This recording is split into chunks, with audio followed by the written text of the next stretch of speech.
Bab 17.1, Gudang Harta Karun, 1. Diunggah oleh Baca Suara.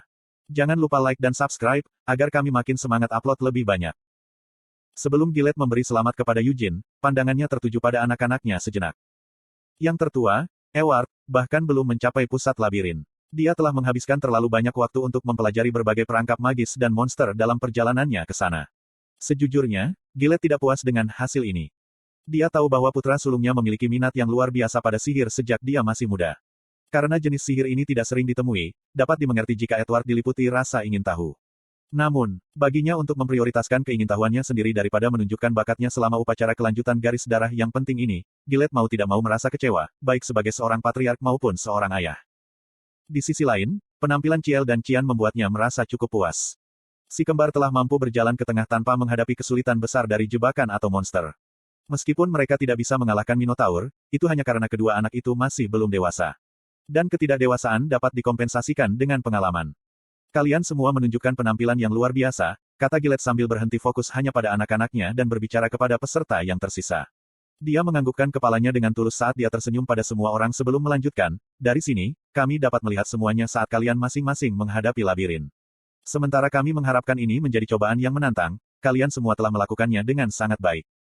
Terima kasih banyak, anak-anak dengan canggung menerima pujian itu.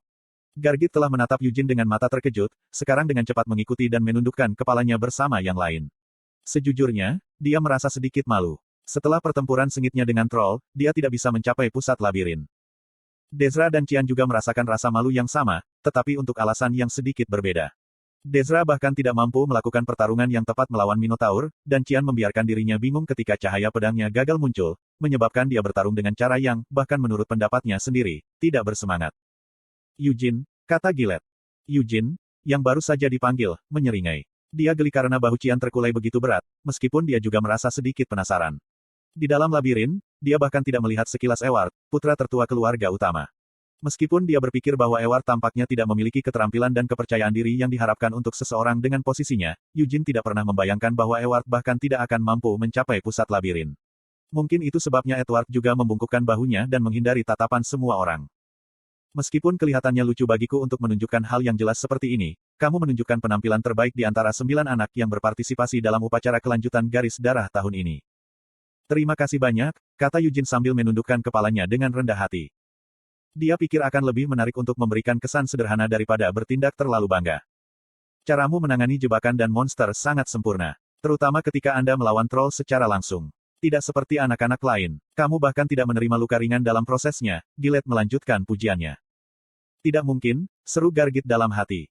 Kata-kata Gillette membuat bahu Gargit bergetar karena terkejut. Apakah Eugene benar-benar tidak terluka sama sekali saat melawan troll ganas itu? Gargit melirik Eugene dengan tatapan tidak percaya. Bagaimana dia bisa melakukan itu ketika dia lebih pendek dan memiliki lebih sedikit otot daripada saya? Gargit bertanya pada dirinya sendiri. Dia benar-benar mengesankan. Pikiran Gargit berubah menjadi kekaguman yang tulus pada Eugene, tetapi pada saat yang sama, dia juga merasa kecewa. Kalau saja dia mendapat bantuan dari agen pertumbuhan otot revolusioner keluarga kita, tubuhnya yang malang itu juga akan tampak sama menakjubkannya, adalah pikiran Gargit saat ini. Seperti dia sekarang, aku akan menang dalam kontes panco. Gargit memutuskan bahwa dia perlu menantang Eugene untuk kontes panco nanti. Sejujurnya, kami mengharapkan kalian semua terjebak di labirin setidaknya selama 2 hari, kata Lovelian dengan senyum yang tidak menunjukkan sedikit pun rasa malu. Lovelian dan Gillette telah menetapkan harapan yang masuk akal bagi para peserta. Lagi pula, tidak peduli seberapa hebat mereka, bukankah mereka semua masih anak-anak di bawah 16 tahun. Selain itu, tidak ada anak-anak yang pernah ke labirin secara langsung. Lovelian memperkirakan bahwa, setelah menempatkan berbagai macam rintangan di jalan mereka, anak-anak harus berkeliaran di labirin selama lebih dari sehari sebelum mereka bisa menerobos. Tapi seperti yang diharapkan dari garis keturunan Great Vermont, sepertinya saya sangat meremehkan mereka. Tentu saja, fakta ini tidak membuatnya malu atau tersinggung. Lagi pula, melihat batu permata bakat ini berkilau lebih terang dari yang dibayangkan hanya bisa menjadi kejutan yang menyenangkan. Selain Eugene, semua orang harus kembali ke kamar mereka dan beristirahat.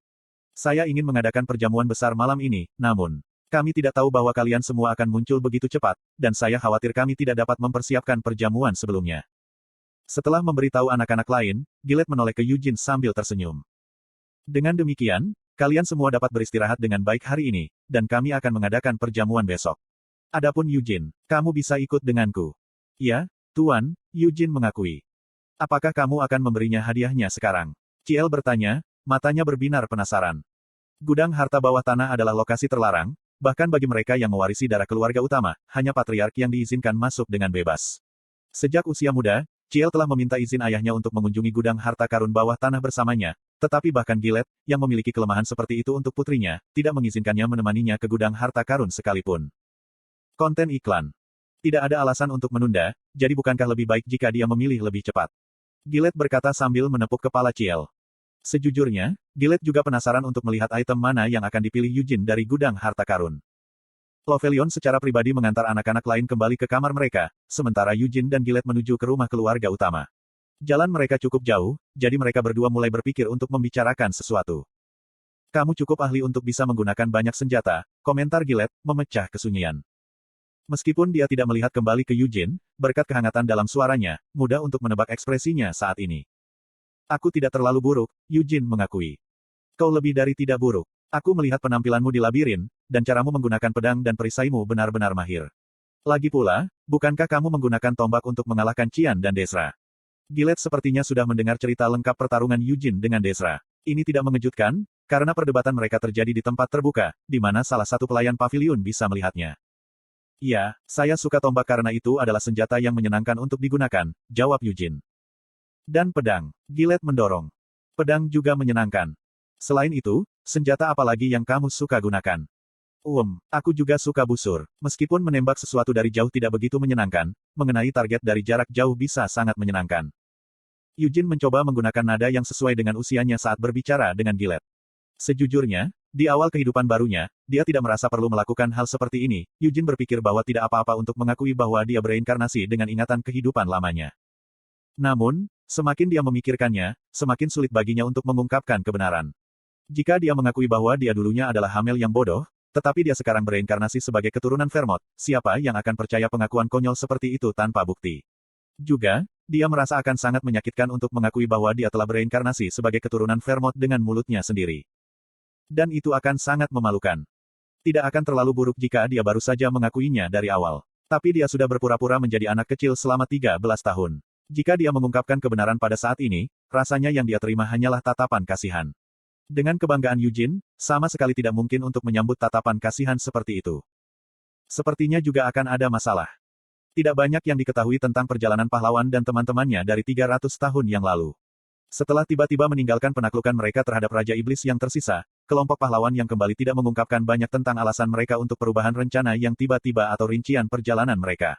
Sampai hari ini, dongeng sialan itu adalah kisah paling terkenal dan bereputasi tentang perjalanan pahlawan di dunia. Hamel bodoh, begitu dia dikenal dalam dongeng, telah bereinkarnasi sebagai keturunan Great Vermont. Jika fakta ini terungkap, dunia akan terbalik. Eugene tidak ingin berurusan dengan membanjirnya orang-orang yang datang dari seluruh penjuru dunia untuk menanyakan fakta-fakta perjalanan mereka. Tapi itu bukan satu-satunya alasan dia. Eugene, tidak, Hamel menolak untuk mentolerir keberadaan lanjutan dari Raja Iblis. Keyakinan penuh kebencian ini tidak berubah bahkan setelah 300 tahun berlalu. Jika entah bagaimana, dua Raja Iblis yang tersisa di Devildom of Helmut mengetahui reinkarnasi Hamel, mereka mungkin mulai bergerak di belakang layar. Keduanya telah mengklaim pengabdian penuh pada keberadaan yang damai selama ratusan tahun dan bahkan dengan sukarela membuka Helmut untuk pariwisata. Tetapi bagaimana Raja-Raja Iblis ini, yang tampaknya telah mengubah sikap mereka secara tiba-tiba, bereaksi terhadap saksi hidup dari kekejaman masa lalu mereka? Eugene telah banyak memikirkannya, tetapi sepertinya mereka tidak akan menyambutnya dengan tangan terbuka. Bahkan jika mereka melakukannya, Gen tidak akan menerima bantuan mereka.